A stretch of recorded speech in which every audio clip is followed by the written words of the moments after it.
به نام خدا، اگر ایران و طبیعتش رو دوست دارید ما رو تماشا کنید.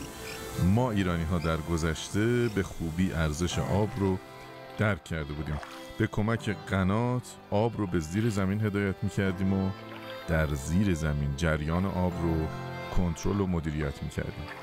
پوتک ها رو ساخته بودیم و آب سیلاب رو توشون جمع میکردیم و ازش به درستی استفاده میکردیم. در جنوب کشور سفره های آب زیرزمینی رو پیدا میکردیم و با چاهایی که میزدیم سعی میکردیم آبهای سطحی رو به سمت سفره های آب زیرزمینیمون هدایت بکنیم. ارزش جنگل ها و مراتعمون رو در حفظ آب، نگهداری آب، کنترل سیلاب و ذخیره آب به درستی درک کرده بودیم. در قنات وزوان اصفهان زیر زمین سد ساخته بودیم تا جلوی هدر رفت و تبخیر آب رو بگیریم. اما آیا امروز هم روش‌های مدیریت و هدایت آبمون به همون درستیه یا ایرادات و انتقاداتی بهش وارده؟ اگه میخواین جوابشو بشنوین همراه من باشید در بحث کارشناسی طبیعت 360 درجه این هفته.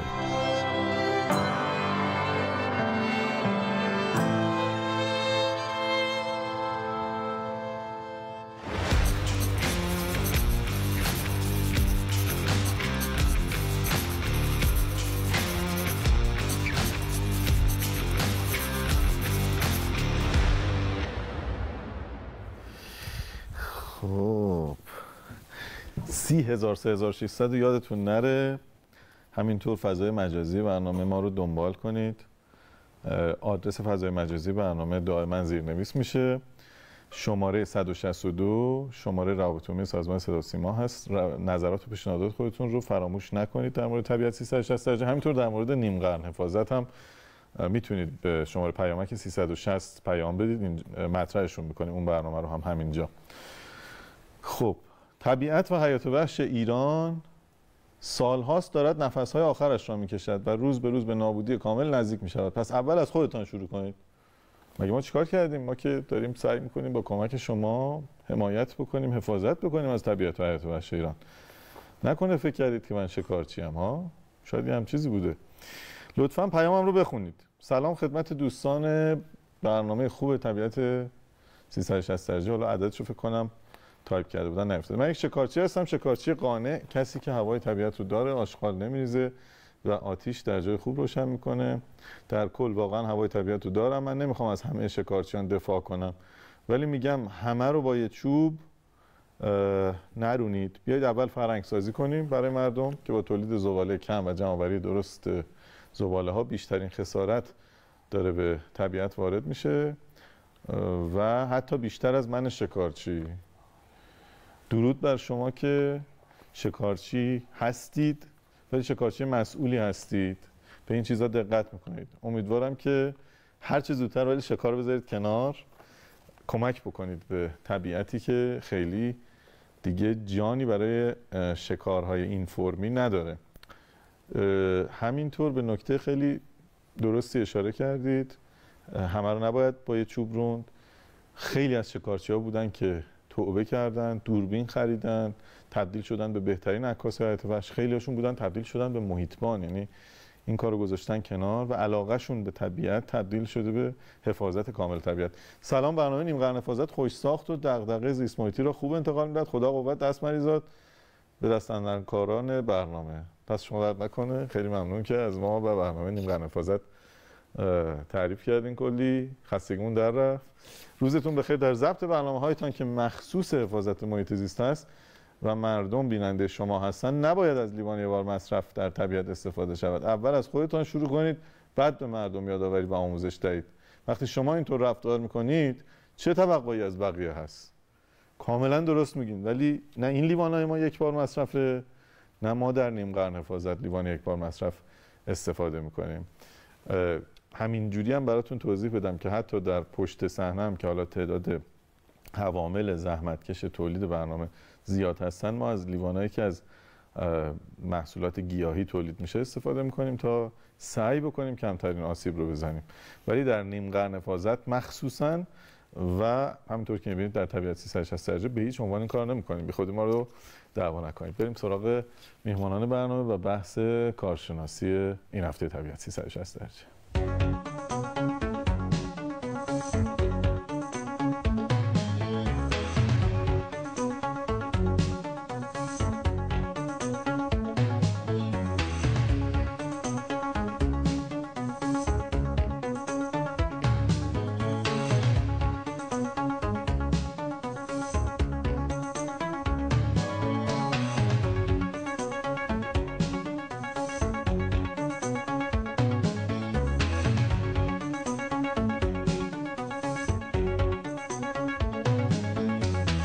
سلام، خوش اومدید به طبیعت 360 درجه برنامه خودتون. ممنون که دعوت ما رو پذیرفتید.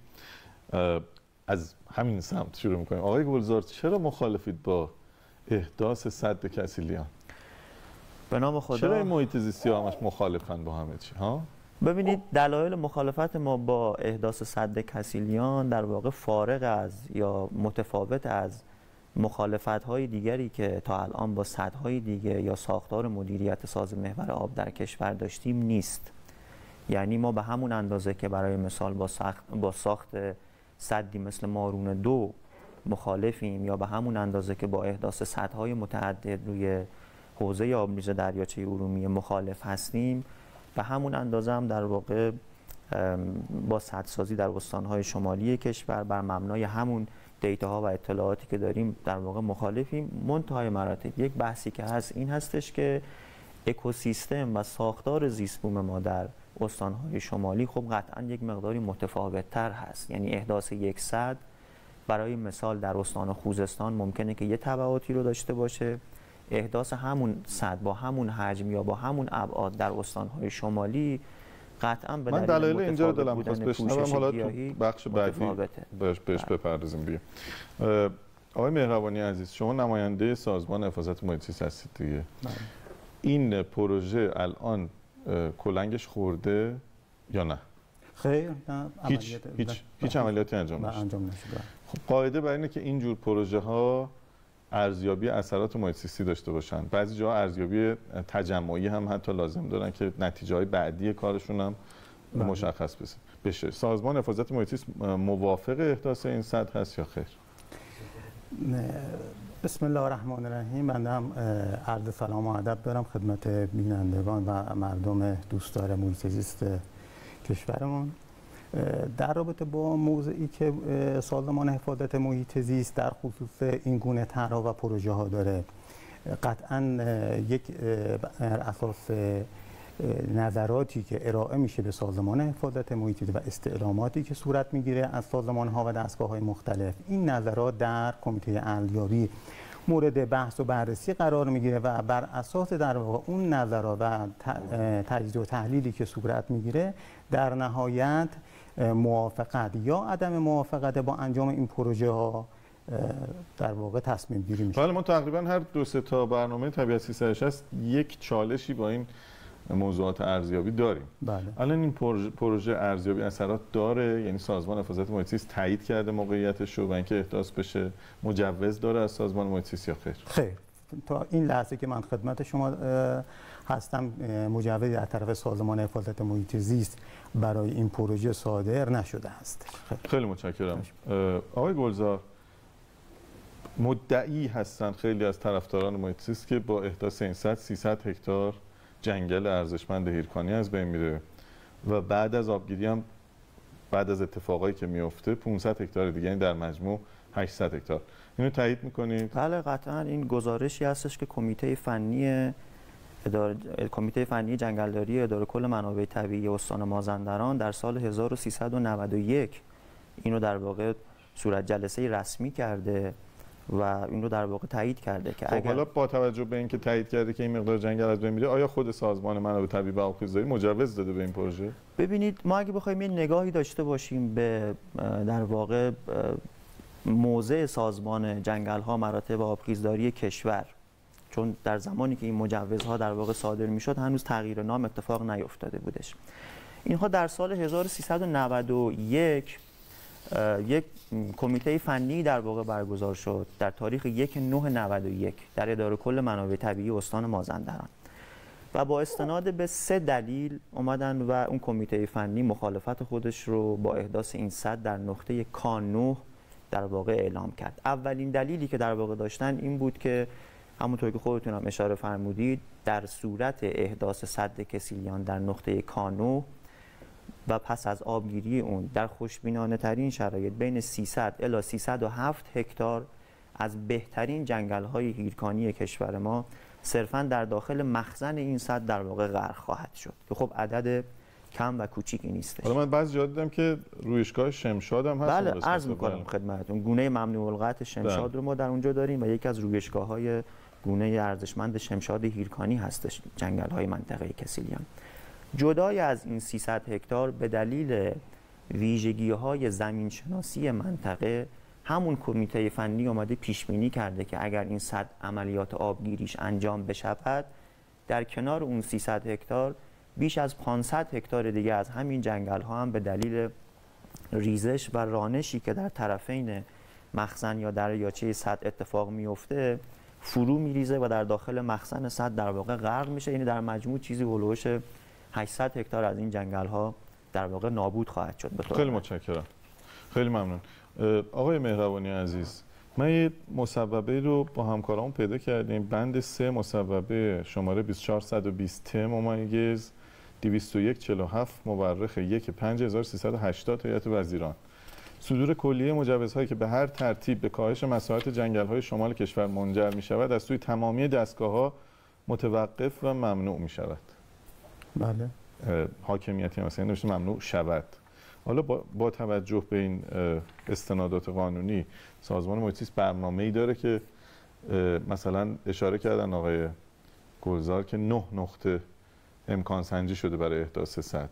بله. از این 9 نقطه هیچ کدوم هست که مورد تایید یا مورد نظر سازمان محیط زیست باشه، الان نظر مثبتی روش داشته باشه یا خیر کلا مخالف سازمان محیط زیست؟ بله. خدمتتون عرض بشه که بر اساس در واقع طرحی که شرکت آب منطقه استان مازندران به عنوان مجری طرح دادن 9 تا در واقع گزینه رو معرفی کرده بودن از K1 تا K9 به عنوان گزینه‌های مکانی برای اجرای پروژه. در سال 91 همونطور که گلزار فرمودن در واقع این پروژه در K9 به نوعی در واقع مورد تایید اون کمیته فنی قرار گرفت، اما در واقع در خود سازمان حفاظت محیط زیست به دلیل تخریب وسیعی که در خصوص جنگل‌های هیرکانی داشتهش این مورد موافقت قرار نگرفت. درخواست اصلاح طرح و اصلاح گزارش ارزیابی شد و طی فرایندی که صورت گرفتش ما در نهایت به گزینه رسیدیم که در واقع به 2 تا گزینه رسیدیم، به گزینه K6 و K9 و در واقع بر اساس مشخصات طرح هم که خود مجری طرح مد نظرشون بود ما در واقع میزان حجم مخزن سد رو از 120 میلیون متر مکعب به 56 میلیون متر مکعب در واقع تقلیل داریم. سطح اشغال در واقع تخریب اراضی جنگلی از 300 هکتار به 217 هکتار در واقع تقلیل پیدا کردش و در واقع حالا این تقلیل ها و کاهش های تخریبی که صورت گرفت تا به الان کماکان مشروط به اعلام نظر سازمان جنگل ها شده که اعلام نظر نهایی رو به ما داشته باشن و ما بر اساس اون بتونیم که در خود کمیته ارزیابی تصمیم گیری حالا کنیم. متاسفانه خیلی عجیبه، یعنی من این هی برام تکرار میشه. یه موقعی سازمان جنگل ها یعنی سازمان منابع طبیعی و آبخیز داری و یه موقعی سازمان حفاظت محیط زیست مهمان به ما نمیدن. این دفعه برعکس سازمان منابع طبیعی کارشناس برای ما نفرستادن. الان سازمان منابع طبیعی در ابتدا پذیرفته بوده، یعنی من هنوز برام روشن نیست و الان قرار دوباره بررسی مجدد بشه. اگه اجازه بدید من اینو تبیین بکنم براتون چون تاریخچه‌شو آماده کردم. با اجازه یه بله و خیر اولش به ما میگین آقای گلزار. من همیشه سوال چی بودی وارد میخوام بدونم که در ابتدا سازمان منابع طبیعی تایید کرده احداث سد، یعنی در اختیار گذاشته زمین رو که این سد احداث بشه یا نه؟ خیر نه پس تایید نشده. نه. هم سد کسیلیان و هم سد زارمرود روی یکی از سرشاخه‌های رودخانه تجن باز در شرق استان مازندران، اتفاقا هر دوتاشون در محدوده طرح جنگلداری قرار گرفتن، محدوده‌ای که اصلا به لحاظ قانونی منع واگذاری داره. سازمان جنگل‌ها با استناد به همین مسئله واقع شدن ساختگاه سد کسیلیان در محدوده طرح جنگلداری و همچنین با استناد به اون ماده قانونی که شما اشاره فرمودید، بند 3 مصوبه شماره 20147 هیئت محترم وزیران که هر گونه تغییر در سطح جنگل‌های کشور رو در واقع ممنوع کرده، در سال 91 با احداث این سد در نقطه کی9 مخالفت میکنه. خیلی متشکرم. یک نکته جالبی رو گفتن توی طرح‌های جنگلداری هست رویشگاه گونه کمیاب شمشاده. مثلا خود جنگل ایرکانی مگه چقدر، ما دیگه حدود 2 میلیون هکتار رو چرا باید انقدر بشه؟ یعنی ما هر هفته میخوایم موضوع برای برنامه انتخاب بکنیم، یه احساس میکنیم دوباره تیری به سمت جنگل داره شلیک میشه. حالا زاگرس که جای خودش، جنگل ایرکانیمون هم جای خودش. الان در موقعیت‌های کی1 تا کی9 یعنی کی1 تا کی9 هیچ کدومشون در مناطق تحت مدیریت سازمان حفاظت محیط زیست قرار نمیگیرن؟ نه خیر، نه خیر. به هیچ عنوان. یعنی منطقه حفاظت شده، پناهگاه حیات و شکار ممنوع. اینها تماما در اراضی سازمان جنگل‌ها و مراتع هستش. یعنی در واقع با احداث در این سد یک چیز در حدود قریب به 188 هکتار از گونه‌های تیپیک جنگل‌های هیرکانی ما از دست خواهد رفت. ما چرا نمیریم سراغ مثلا فرض بکنیم احیای قناتامون؟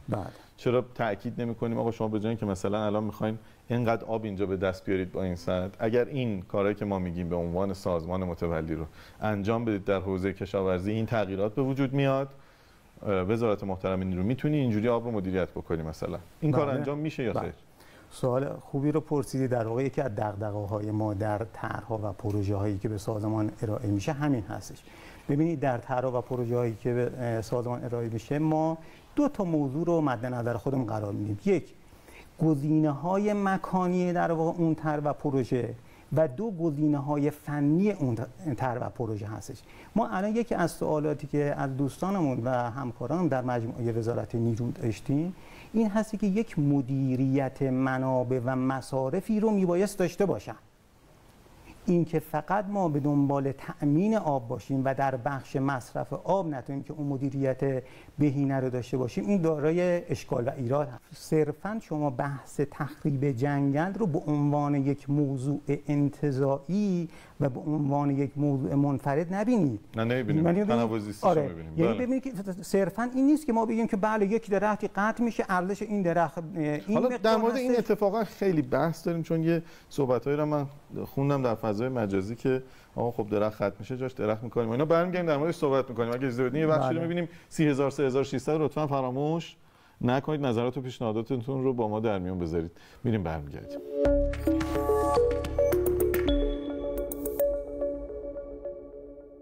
امروز اومدیم به اتفاق دوستان انجمن ناجی بلوط زاگرس در ارتفاعات کوه قلاجه که این منطقه‌ای که آلوده به آفت لورانتوس انتخاب کردیم که دوستان آفت‌هاشو حذف کنن و انشالله عمری باقی باشه در سالهای بعد دوباره این منطقه رو پایش کنیم.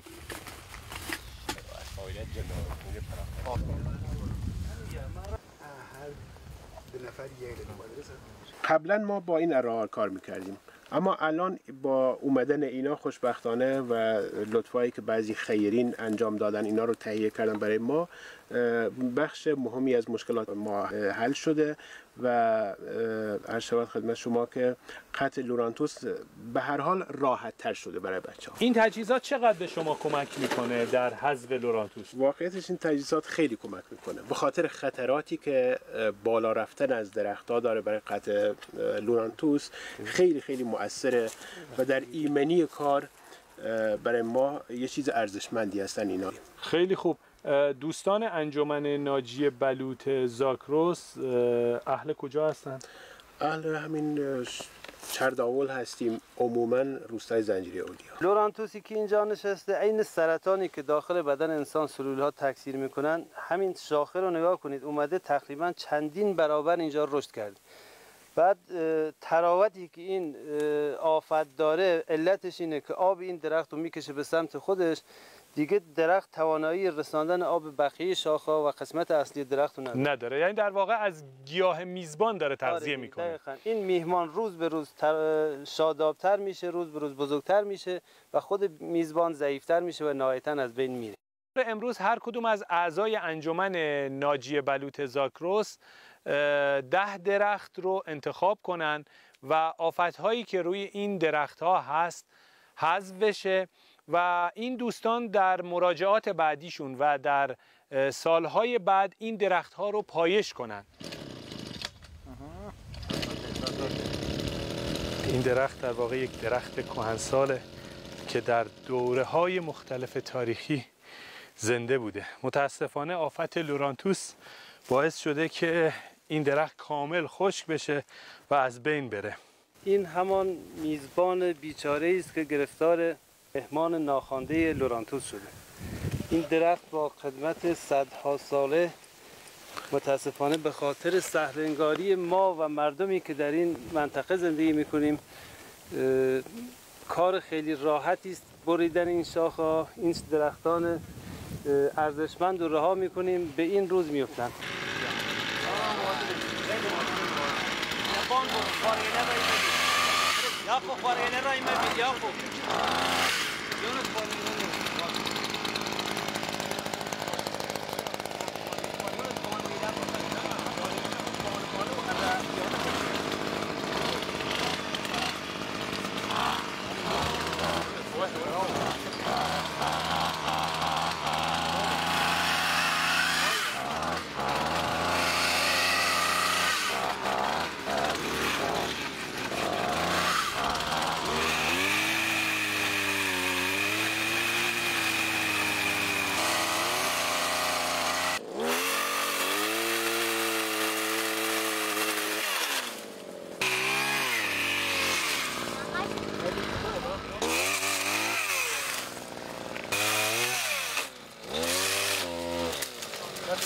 خیلی از دوستانی که در حوزه مبارزه با آفت لورانتوس کار میکنن فکر میکنن که قطع فیزیکی شاخه لورانتوس میشه مرحله نهایی کار، در صورتی که مرحله نهایی و اصلی ترین کار ممکن بعد از قطع شاخه لورانتوسه، چون میتونه منشأ یه خطر بزرگتر برای درخت باشه. خیلی‌ها فکر میکنن شاخه رو که قطع کردن همینطور پای درخت میتونن رهاش بکنن و برن درخت بعدی، در صورتی که اگر این شاخه‌ای که قطع شده از درخت جدا نشه میتونه باز دوباره منشأ دو تا خطر اصلی باشه. اگر تو فصل پاییز جدا شده باشه و شاخه از درخت دور نشده باشه، همون بذرهای شاخه جدا شده میتونه باز منتقل بشه به درخت، چون خاصیت چسبندگی زیادی هم داره، میتونه باز دوباره بچسبه به درخت و درخت رو دوباره آلوده بکنه.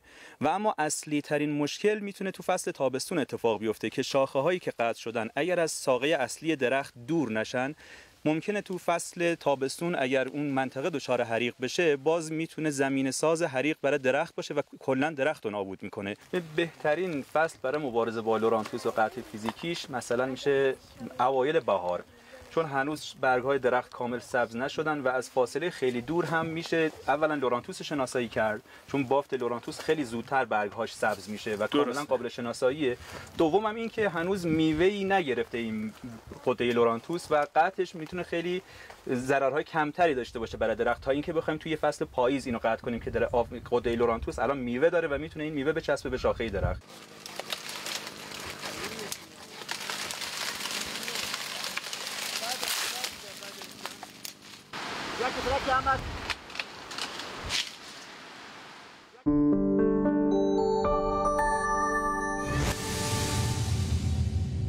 خب مهندس ارسلان هاشمی هم به جمع ما اضافه شدن، رئیس حوزه آبریز رودخانه اترک و حوزه‌های شمالی.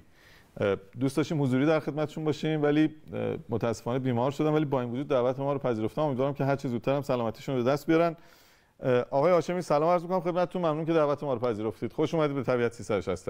بسم الله الرحمن الرحیم. منم تشکر می‌کنم از دعوتتون. عذرخواهی می‌کنم که نتونستم حضوری خدمت برسم و آرزوی سلامتی دارم. شکستش که دادید مریضی رو انشالله دیگه آخرش انشالله که دیگه دورش تموم میشه انشالله. سلام عرض میکنم خدمت عرض تالی و بینندگان محترمتون و همچنین میهمانانتون. در خدمتتون هستم. بزرگوارید. آقای مهندس هاشمی، ما حالا دوست دارم که میهمانان برنامه هم مشارکت بکنن. من نگاه می‌کردم در فاصله 11 کیلومتری، 10 کیلومتری، 19 کیلومتری همین سدی که قرار ساخته بشه، باز ما چند تا سد داریم.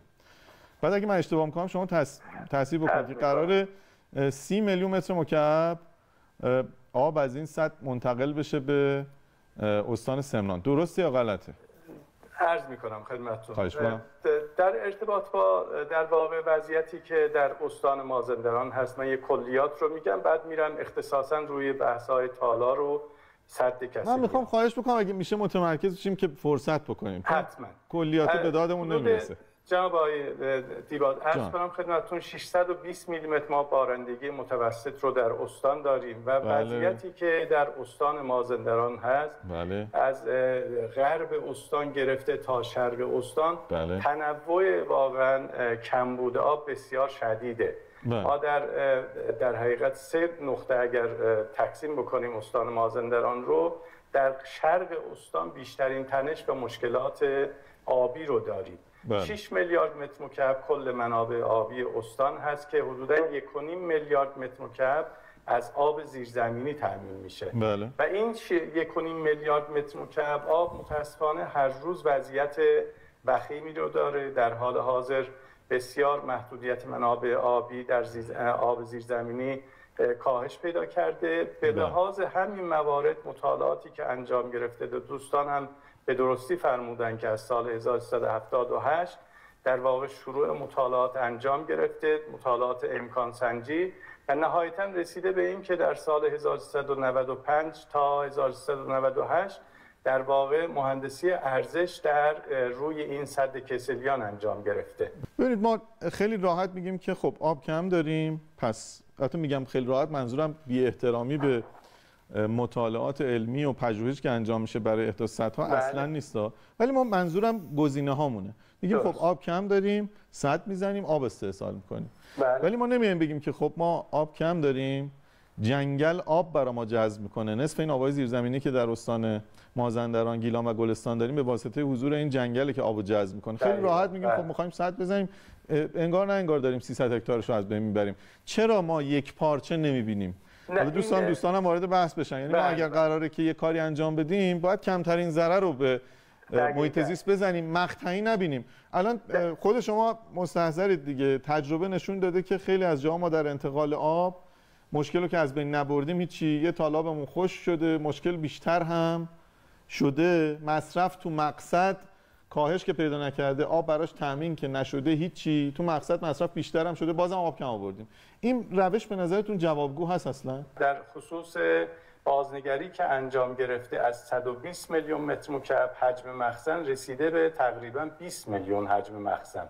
این یعنی اینکه تقریبا بازنگری هایی که بر اساس تاکیدات کمیسیون ماده 23 که الزام میکنه تمام طرح‌ها رو برای مجوز ماده 23 که هم مطالعات اجتماعی داشته باشه، مطالعات فنی داشته باشه، مطالعات زیست محیطی داشته باشه، و در کنار این از 9 تا گزینه‌ای که روی این محورها انجام گرفته، در واقع بهترین گزینه‌ای که انتخاب شده تقریباً خسارت مخزن رو به 1/5 میرسونه و حدود 88 هکتار ضرر در واقع جنگل آسیب میبینه.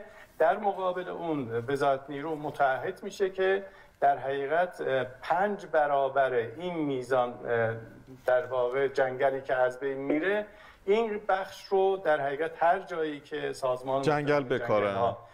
دقیقاً جنگل این نکته خیلی خوبیه. آقای هاشمی همینجا مکسی بکنیم. من عذرخواهی میکنم یه جمله رو عرض بکنم. این آبرسانی که عرض کردم 4 شهر و حدود 300 روستا رو که تامین میکنه سد کسلیان و صرفاً هم آب شربه و این نزدیک 710,000 نفر جمعیت رو در خودش جای داده. این جمعیت علاوه بر اون جمعیتیه که به صورت مهمان، به صورت در تعطیلات و در بقیه موارد وارد این که اصلا دیگه این که اصلا توجیه درست نیست که چون مسافر میاد ما سد بزنیم. اجازه بدید ما شما این نکته فرمودید، من شنیدم که یکی از نماینده‌های محترم مجلس هم اشاره کرده بودن که اگر که قطع درخت انجام بشه حتما جبران میشه و وزارت محترم نیرو درخت میکارن. 7 سال آخه این اصلا این چجوری میشه آقای هاشمی؟ اجازه بدید بررسیش بکنیم.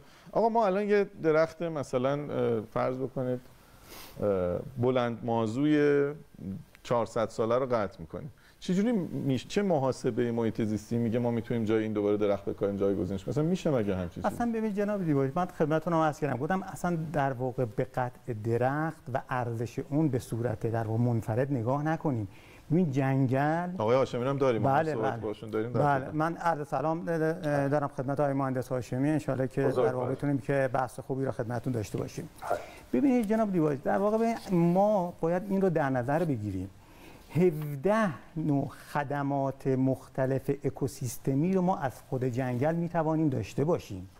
اینکه تغذیه آب‌های زیرزمینی، جلوگیری از فرسایش خاک، در واقع میزان در واقع ترسیب کربن، اکسیژن دهی، در تنوع زیستی که در واقع در خود جنگل به وجود میاره.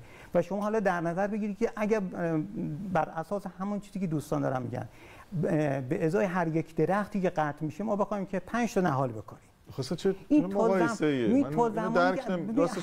من تا زمانی که این بخواد در واقع اون خدمات اکوسیستمی لازم رو دوباره به طبیعت اگر درخت بومی بکاریم، بله، و اگر هم 400 سال دیگه به اون مرحله برسیم، این چه جور ارزش گذاری محیط زیستیه که ما داریم؟ به نظرتون درسته؟ به هیچ عنوان و میگم در واقع نگاه دوستان هم اینطور نباشه. من که در واقع در عرضم خدمتتون شما خیلی آقای مهربون هم هستین، اختیار دارید، نصیحت می‌کنید جدی و خشن نگین. خب آقای هاشمی، ولی ما یه جایی دیدیم که توی یکی از این درگاه‌های در واقع اینترنتی و شبکه اینترنت نوشته بود که مجری سد که هم کاربرد آب تامین آب کشاورزی داره، سد هم شرب. شما فرمودین فقط شربه، نه؟ دقیقاً شرب و زیست محیطی عرض کردم خدمتتون. زیست محیطی چجوری زیست محیطی؟ یعنی قرار باشه تالاب رو احیا بکنه؟ نه این مستحصلین. به هر حال برای اینکه جریان در داخل رودخونه پایدار برقرار بشه ما بایستی اون آب رو در زمانی که آبی نیست و واقعا هم کاهش بارندگی ها، تغییرات اقلیم، مواردی دیگه منجر به این شده که اکثرا ما کم کم میریم به این سمت که تا وضعیت موجود رودخونه ها به کمابی میرسه. آقای هاشمی، ما تا حالا من نشنیدم سدی باشه که وضعیت محیط زیستی رودخونه، یعنی معمولا سدها تولید مثل ماهی‌ها رو به خطر میندازن، ماهی‌ها نمیتونن به سرچشمه ها برگردن، خیلی اینا رو ما میشنویم. یعنی حقابه‌های الان همه جای کشور اجازه بدین ما الان هر جای کشور بحث کردیم در مورد این موضوع، بحث اینه که آقا مثلا در بالادست یه سدی داریم، الان دیگه حقابه محیط زیستی فلان تالاب رو نمیتونیم پرداخت بکنیم. الان من کاملا برعکسش رو میشنوم، یعنی میشه اولین سد کشور ما که داره کمک میکنه به محیط زیست. درسته؟ دقیقاً. این عرض کردم یه بخشی از اهداف سد در واقع پایدارسازی جریانه. من دیگه اینجا رو سوادم نمیکشه. آقای مهربانی میشه هم چیزی آقای گلزار؟ این اصلا همچین چیزی امکان نداره. آقای مهربانی نظر شما؟ دقیقاً شما که اصلا کارشناسی هستید که نظر مکتوب نهایی رو در واقع اداره شما در سازمان محیط زیست باید صادر بکنه. دقیقاً. ببین ما یکی از دغدغه‌هایی که در خصوص احداث این سد داریم و در جلسات مختلف هم مطرح شده، در واقع اون معضلات و مشکلاتی هستش که برای آبزیان در واقع رودخانه کسیلیان به وجود میاره. آقای مهندس هاشمی، آقای مهندس مهربانی، معاونت محترم دفتر ارزیابی اثرات محیط زیستی سازمان حفاظت محیط زیست هستن، دستگاهی که متولی موضوع محیط زیسته. ایشون میگن که قائل نیستن به این موضوع و قبول ندارن این فرمایش شما رو. نه این سنده، اصلا خود محیط زیست. نه سند رو باید متولیش تعیین بکنه. سند کی نوشته؟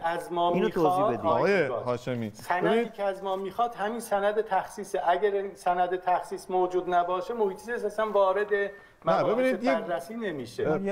مجری طرح گزارش ارزیابی آماده میکنه که حالا من نظر سازمان حفاظت محیط زیست رو اینجا دارم که گفته شده که از نظر کیفی و کمی گزارش توجیهی همراه با ابهام و تناقض بوده و مقایسه گزینه‌ها به درستی بررسی نشده و تمهیدات مؤثر برای کاهش اثرات سوء محیط زیستی مد نظر قرار نگرفته و مطالب ارائه شده فقط نشان دهنده اصرار مجری طرح بر اجرای طرح در گزینه کانو که تخریب وسیع جنگل‌های بکر ایرکانی و قطع درختان جنگلی همچون بلوط، راش، محمرز و درختان ممنوع القطع شمشاد به میزان 188 هکتار که تازه محیط زیستی‌ها با این عدد مخالفن و میگن بیشتره، در مخزن موجود طرح نمیخواهد گزینه‌های دیگری رو با تخریب کمتر بررسی و به سازمان ارائه کنند. آقای دیباج، من عذرخواهی میکنم در این ارتباط از سال 1395 تا سال 1398 مهندس هاشمی ببین الان که نماینده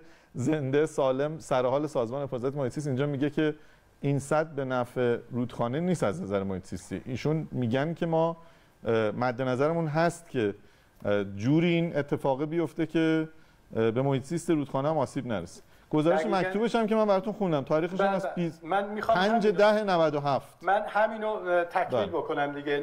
در واقع در ارتباط با تدقیق مطالعات فرمایشاتشون درسته و این در ارتباط با حجم مخزن 120 میلیون متر مکعبی بوده. بعدن که این تعدیل شده و رسیده به 20 میلیون متر مکعب، اجازه بدید این موارد در حال بررسی. یه بار دیگه من این تیکه رو بهش اشاره میکنم. تمهیدات مؤثر برای کاهش اثرات سوء زیست محیطی مد نظر قرار نگرفته. نگفته فقط مثلا مخزن آب. درسته آقای یا من اشتباه؟ من یه مطلبی رو در واقع اینجا روشن بکنم. ببینید در واقع بحث حق آبه زیست محیطی با اون فرمایشات آقای مهندس هاشمی در واقع متفاوت هستش.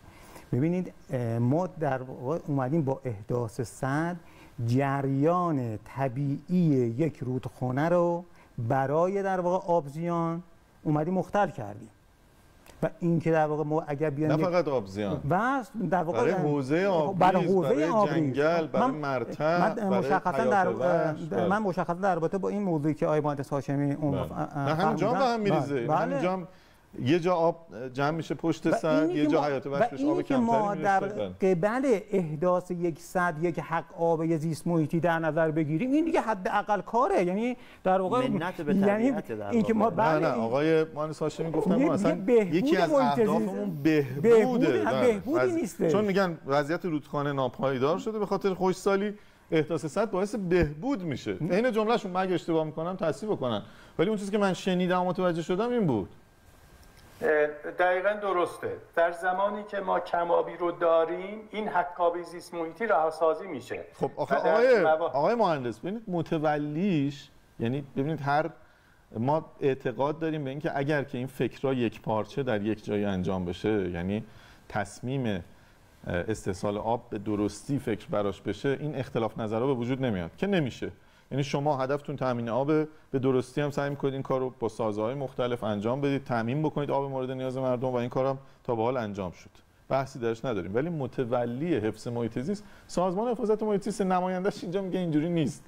شما میگید نه دقیقاً هست. آیدیباس خب مسئولش اینجا میگه نیست، نمیشه که ما ببینین قانونگذار وظایف رو مشخص کرده. خب منم همین دارم میگم، قانونگذار میگه متولی سازمان حفاظت محیط زیست. همین من برای همینم هست که در کمیسیون ماده 23 و در کمیته‌های تخصصی محیط زیست این طرح بررسی میشه. اگر غیر از این بود در واقع باعثی شک می‌کردیم. و بر مبنای نظراتی که دوستان دارن و افراد متخصص، اساتید دانشگاه در این کمیته ها عضوند و خود مجموعه همکاران ما و سایر دستگاه ها، در واقع نظرات همه سعی میشه که جمع‌بندی بشه، تکمیل بشه و با کمترین خسارت، با کمترین در واقع مشکل از طرفی از ضمن اینکه ما مسائل زیست محیطی رو رعایت میکنیم، نیاز آب شرب جمعیت کثیری از سکنه ما در حاشیه رودخانه ها در قسمت های مختلف شهری و روستایی که در این طرح 4 شهر بزرگ و نزدیک نمیدونم آقای مهندس هاشمی، به نظرم ما نقض قرض میکنیم یه خورده. یعنی ما عامل جمع شدن آب در این استانهای عزیزمون رشته کوه البرز و وجود جنگل، ما جنگل رو داریم تیکه تیکه با اقدامات مختلفی از بین میبریم برای کارهایی که به خود اون آدم‌ها یا به خود اون اکوسیستم سود برسونه. خب نمیشه داریم علت به وجود اومدن این همه نعمت رو از بین میبریم. نمیدونم. دو تا نکته رو خدمتتون عرض بکنم. ببینید حالا این در واقع دوستان این موضوعی که مطرح میکنن، واقعیت امر این هست که این بر روی کاغذه. در عمل اون چیزی که اتفاق میفته برای اینه. همین الان که ما خدمت شما هستیم، بر اساس در واقع اون حق آبه زیست محیطی که برای دریاچه عمومی در نظر گرفته شده 640 میلیون متر مکعب میبایست که در واقع رهاسازی بشه و به سمت این دریاچه بره. به خاطر در واقع محدودیت هایی که ما در بحث بارش داشتیم الان این میزان به 160 میلیون متر مکعب رسیده. شما مطمئن باشید در مواقع این چنینی هم آن چیزی که در اولویت آخر قرار میگیره همین بحث حقابه زیست محیطی. این یک مطلب به اسم شرب میشه ولی عملا میبینیم کشاورزی هم پایین دست توسعه پیدا کنه. همه جا تجربه شو داره. خیلی متشکرم. من یه نکته دیگر اگه من در واقع خدمتتون عرض بکنم، یکی در رابطه با موضوعی که فرمودن که این باعث در واقع حالا اون مسافرایی که میان اونجا، ببینیم ما در بحث تأمین آب دچار یک سیر تسلسل باطلی نشیم.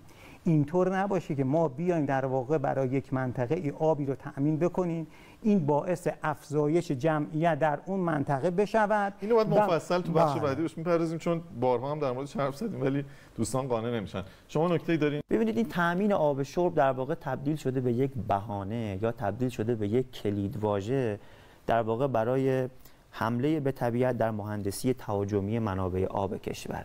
یعنی چی؟ یعنی هر جایی که میخواد یه سدی احداث بشه یا یه پروژه انتقال آبی میخواد در واقع اجرا بشه، اولین چیزی که در واقع یا اولین گزینه‌ای که مطرح میشه تأمین آب شرب هست. ببینید این مسئله نیستش که ما بشینیم دور یک میز بخوایم تحلیل‌های خودمون رو در مورد این قضیه مطرح بکنیم که مثلا مردم در استان مازندران آیا دچار کمبود آب شرب واقعی هستند یا نه. بحث محاسبه و عدد هست. من با محاسبات هم بعید میدونم که کسی در واقع مشکلی داشته باشه. ببینید این 4 تا شهری که الان در پایین دست سد کسیلیان، یعنی از بالا به پایین ما بخوایم بررسی بکنیم، شیرگاه، سوادکوه، قائمشهر، جویبار و حالا سیمرغ هم ظاهرا اختصاص داده، این 5 تا شهر که به بهانه تأمین آب شرب مردم این شهرها قرار از سد کسیلیان با اون حجم انبوه تخریب در واقع ساخته بشه، اون حجم عظیمی از تخریب ها رو به جنگل های ما که خود شما هم اشاره فرمودید در واقع کارخانه تولید آب شیرین هستن در کشور ما، میخوایم اون نابود بکنیم به این بهانه که برای مردم آب شیرین تامین بکنیم. خب من این سوالو مطرح میکنم، نیاز آب شرب کل این جمعیت 700,000 نفری که آقای مهندس هاشمی اشاره کردن، ما فرض میکنیم این 700,000 نفر هم درست باشه که توش تشکیک هست. چقدر آب شرب میخوان؟ صحبت همین است. شما یه برآورد ساده انجام بدید، میانگین سرانه مصرف هر شخص رو اگر در شبانه روز شما 200 لیتر هم در نظر بگیرید که در واقع عدد بالایی هست، 2 برابر در نهایت یک چیزی بین 35 الی 40 میلیون متر مکعب منابع آبی نیاز هست برای اینکه آب خانگی مورد نیاز شهروندان رو در این 5 تا شهر تامین بکنه. خب اینجا این سوال پیش میاد، در شعاع کمتر از 20 کیلومتری محل ساخت سد کسیلیان ما همین الان که داریم با هم دیگه صحبت میکنیم 3 تا سد در مرحله بهره برداری قرار گرفته. 10 کیلومتری، 11 کیلومتری، 19 کیلومتری بله. که حالا به طور ماکسیمم شما در بیشترین فاصله رو در نظر بگیریم 20 کیلومتر. سد لفور یا سد البرز 150 میلیون متر مکعب گنجایش داره و جزو 3 تا سد بزرگ استان مازندران هست. خب اگر منظور تامین آب شرب هست، آقای مهربانی میگم چرا سد لفور یا چرا سد البرز نمیتونه این تامین کنه این 40 میلیون متر مکعب؟ خیلی متشکرم. و چه ضرورتی است برای ساخت سد خیلی جدید؟ متشکرم. آقای مهندس خیلی سریع صحبت پایانیتون رو بشنویم چون تو این بخش بعد ازتون خداحافظی بکنیم. آقای دیباج من تشکر میکنم از فرمایشات دوستان. به نظر من بایستی ما جمع ببینیم و اینکه بگیم به هر حال سدهای البرز، سدهای تجن امسال اون ظرفیتی رو که ما انتظار داشتیم حجم لازم رو نداشتن.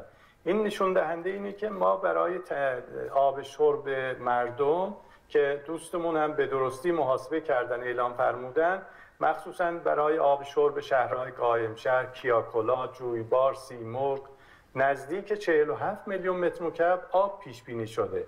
و من پیشنهادم اینه این موارد رو برای اینکه هم به نوعی در واقع دوستان ما با نظرات عزیزان آشنا بشن و همین که دیدگاه ها به هم نزدیک بشه، جلسات بازدید حضوری بذاریم، میدانی بذاریم، در خدمت دوستان باشیم استفاده بکنیم که انشالله این دیدگاه ها نزدیک بشه. انشالله.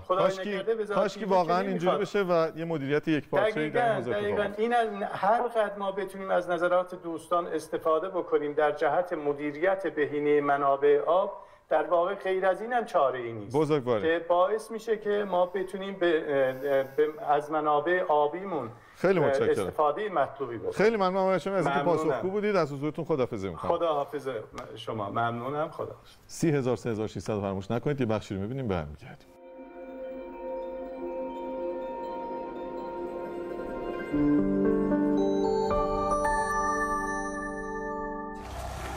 اینجا بستر خشک رودخانه سیمره است.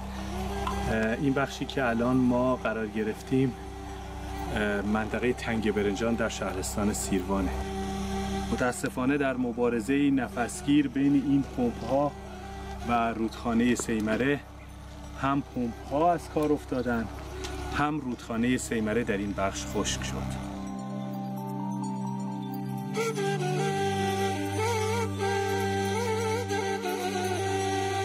واقعا ناراحت کننده است، واقعا باعث تأسفه. خشکسالی‌های امسال در کنارش هجوم افراد برای استفاده بیش از اندازه از طبیعت باعث این وضعیت شد.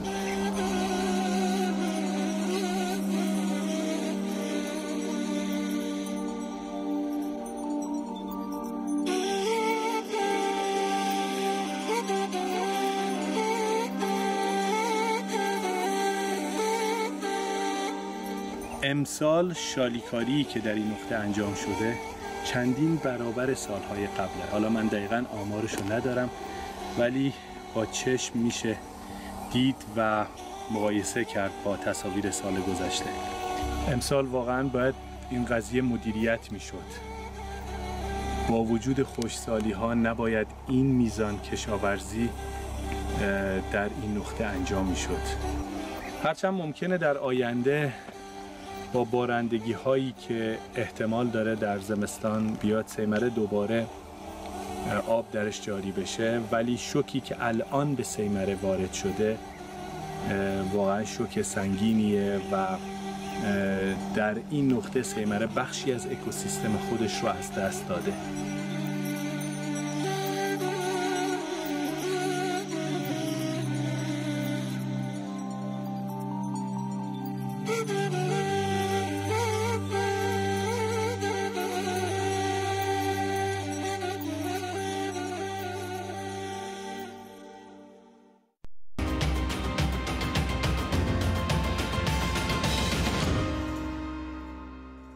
خب ادامه میدیم بحثمون رو. آقای مهربانی، به عنوان کارشناس محیط زیست الان ازتون میپرسم جایی رو سراغ دارین که ما آب انتقال داده باشیم یا میخوایم مثلا بگیم ما چند میلیون متر مکعب میخوایم تأمین آب انجام بدیم برای فلان مقصد، حالا مقصدی شهر همون نزدیکیه یا در یه استان دیگه است و در مقصد ما دچار مضاعف شدن مصرف، بارگذاری جدید، کشاورزی بیشتر، صنعت بیشتر نشده باشیم. جایی رو داریم؟ ببینید جناب دویا، ما یکی از دغدغه هامون همین هستش، اصلا چه در رابطه با تأمین منابع برای یک در واقع استان و یا در رابطه با طرح‌های انتقال آب، در واقع این که در واقع جزء خطوط قرمز ما داریم یا نداریم رو هم آره. نه واقعا این هستش. یه دونه مثال هم نداریم. نه یعنی من این مثالی میزنم همیشه شما هم میگین درست یا غلط، هر دوتون خواهش می‌کنم. من میگم مثل قیاس مع الفارق، نه اینکه به شأن کسی بخوام جسارتی بکنم، ولی من میگم ما وقتی یه روزی در پنجرمون چند تیکه برنج میریزیم، یه گنجشکی میاد 5 تا دونه ریختیم دیگه، فرداش میبینیم شدن 2 تا، پس فردا شدن 3 تا، یه دفعه میبینیم 20 تا گنجشک پشت پنجرمون، ما هم داریم همون مقدار غذا میریزیم. من میگم همیشه انتقال آب یا تامین آب ما هم این شکلی بوده. بله. یعنی ما جمعیت فیزیکی رو دیدیم، گفتیم خب الان اونجا کشاورزی این حجمه، ولی وقتی خبرش پخش میشه که آب داره میاد فلان جا، متقاضی زیاد میشه، یکی میاد زمین میخره، بله. صنعت میاد. ایشون خودشون هم اشاره کردن بله. مسافر میاد، اصلا آقا جایی که آب نیست خب مسافر نیاد ماندگار شه، ویلا بله. بسازه. بله. چرا باید این کارو بکنه؟ یعنی واقعا من این سیر تسلسل باطلی که خدمتتون عرض کردم واقعا همین، یعنی ما خودمون رو در یک چرخه و سیکلی گرفتار نکنیم که از یک طرف به دنبال در واقع تأمین آب و از طرف دیگه مدیریتی رو روی بخش مصرفمون نداشته باشیم. آقا اصلا حالا واقعا این الان انتقال آب به سمنان انجام میشه یا نه؟ یه نماینده میگه میشه، یه نماینده میگه نمیشه. بعد کارزارهای محیط زیستی هم که اصلا پناه بردن به نماینده آبادان، از ایشون خواستن ورود بکنه به موضوع ساخت سد. الان قرار انتقال آب هم انجام بشه بین حوزه‌ای از یه استان به استان دیگه؟ والا چندین طرح انتقال آب نه همین سد کثیلی بر اساس آخرین به اصطلاح اسنادی که منتشر شده بود، بله تقریبا 30% از حجم آبی که قرار بود در سد کثیل ولی این دیگه برای شرب سازی بشه، برای شرب قرار بود 30%ش تحت عنوان شرب دوباره انتقال پیدا بکنه. آقای مهربانی انتقال قرار پیدا بکنه. اما بر اساس در واقع اون گزارشی که به ما دادن و بر اساس اسناد و مدارکی که ما داریم در واقع صرفاً تامین آب شرب برای خود شهرهای خود استان مازندران، ولی خود تخصیصش رو وزارت خب ایشون اشاره کردن که اصلا آب توی وقتمون هم تمام شده، آب توی سدها نیست اونقدی تو سدهای اطراف که بتونه نیاز آبی اون 5 شهر رو تامین بکنه. درسته یا غلط؟ ببینید این که کمبود به اصطلاح کسری مخزن داریم که اصلا تردیدی درش نیست. سد ولی بازم شما میگی با این وجود میتونه آب شرب بزرگترین سد استان الان چند ساله که به طور کامل بهره برداری نشده. ولی من میخوام از همین پاسخی که آقای مهندس هاشمی داد استفاده بکنم، از ایشون بپرسم که اگر سدهایی که قبلا ساخته شدن الان گنجایششون تکمیل نشده و توانایی تامین آب شرب به مردم رو ندارن، چه تضمینی هست که ما سد جدید رو با این همه خسارت و با این همه هزینه مالی در واقع بیایم احداث بکنیم و انتظار داشته باشیم که بتونه آب شرب رو در واقع به شکل پایدار تامین بکنه. خیلی متشکرم. یه نکته در مورد درختکاری هم خواستیم بگیم. در مورد درختکاری هم می‌خواستم اینو بگم که در سال 97 وقتی که مدیر کل منابع طبیعی استان مازندران تغییر کرد، متاسفانه نامه‌ای رو زدن به شرکت آب منطقه‌ای استان مازندران و تایید کردن، گفتن شما معوض 300 هکتار جنگلی که از بین میره 1500 هکتار جنگل رو بیایید بازسازی بکنید و حتی مبلغی چیزی در حدود 43 میلیارد تومان رو هم به عنوان خسارت از شرکت آب منطقه‌ای استان مازندران مطالبه کردن که خب این نگرشی که در سال 97 اداره کل منابع طبیعی استان مازندران اتخاذ کرده با اون گزارش کمیته فنی در سال 91 در تناقض هست. ما حالا انشالله که الان اینجوری نباشه دیگه. ما انتظار داریم که با توجه به 4 سال گذشته مدیریت کلان سازمان منابع طبیعی و آبخیزداری تغییر کرده، ما امیدوار هستیم که مدیریت جدید این موضوع رو در واقع خیلی ممنون که دعوت ما رو پذیرفتید. من یه نکته رو فقط در رابطه با بحث‌های مربوط به آبخیزداری و آبخوانداری می‌خواستم خدمتتون عرض کنم که فکر می‌کنم که در واقع فرصتمون عذرخواهی می‌کنم، حتما ان شاءالله بیشتر در خدمتتون خواهیم بود. خیلی ممنون از شما که به طبیعت 360 درجه توجه کردید. موضوع سد کثیلیان بود. می‌خواستیم ببینیم که چرا یه عده از فعالین محیط زیست با احداث این سد مخالفن. آیا خوب ساخته بشه یا نه؟ در نظرسنجی ما شرکت بکنید. ممنون که ما توجه کردید. تا 360 دیگر خدا نگهدار همراه با مهمانان عزیز برنامه. خیلی متشکرم. خیلی لطف کردید از شما.